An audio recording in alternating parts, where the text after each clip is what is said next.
చంద్రబాబు నాయుడికి ప్రత్యేకంగా పుట్టినరోజు శుభాకాంక్షలు తెలిపారు మంత్రి రోజా. చంద్రబాబు నాయుడును, లోకేష్ను తిడుతూ బిజీగా ఉండే రోజా చంద్రబాబుకి శుభాకాంక్షలు తెలుపుతోంది. రాజకీయ భిక్ష పెట్టింది చంద్రబాబు నాయుడే. ఏపీలో తెలుగుదేశం పార్టీని పక్కకు పెట్టేటువంటి సీన్ లేదని ఎప్పుడో తెలుసుకున్న రోజా ఇప్పుడు మళ్ళీ డ్రామాలు ఆరంభించారు.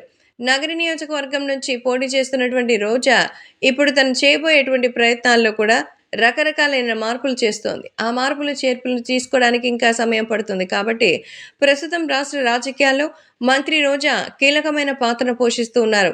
టూరిజం మినిస్ట్రీ ఆమెకు ఇచ్చినటువంటి సంగతి తెలిసిందే. కాబట్టి ఇప్పుడు త్వరలోనే వీటికి సంబంధించిన ఒక మంచి ఐడియా రావాలని అందరూ కూడా గట్టిగా కోరుతున్నారు.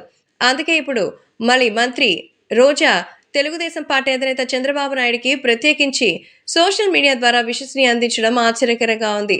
తమ జగనన్నకి సంబంధించి ఎటువంటి విషయాన్ని తెలియజేస్తారనేది ఎక్స్పెక్ట్ చేయలేదు. కానీ ఇప్పుడు మాత్రం తెలుగుదేశం పార్టీ అధినేత వెళ్లడంతో వాటికి అంత ఇంపార్టెంట్ లేదని డిసైడ్ అయిపోయారట మంత్రి రోజా. కానీ నారా చంద్రబాబు నాయుడికి ప్రత్యేకించి శుభాకాంక్షలు అందించి సోషల్ మీడియాలో పోస్ట్ చేయడంతో అందరూ ఒక్కసారిగా షాక్ అవుతున్నారు. రాజకీయ భిక్ష పెట్టిందే చంద్రబాబు. ఇప్పుడు చంద్రబాబుని నోటుకొచ్చినట్టు మాట్లాడితే జగన్మోహన్ రెడ్డి నెత్తిన కూర్చోబెట్టుకుంటారు అనుకున్నారో ఏమో తెలియదు. కానీ ఇక్కడ కూడా అసలు ఏమాత్రం పరిస్థితి మూవ్ కావడం లేదు అంటూ చెప్తున్నారు. కాబట్టి సోషల్ మీడియాలో సైతం ఎంతో సెన్సేషనల్గా మారుతోంది.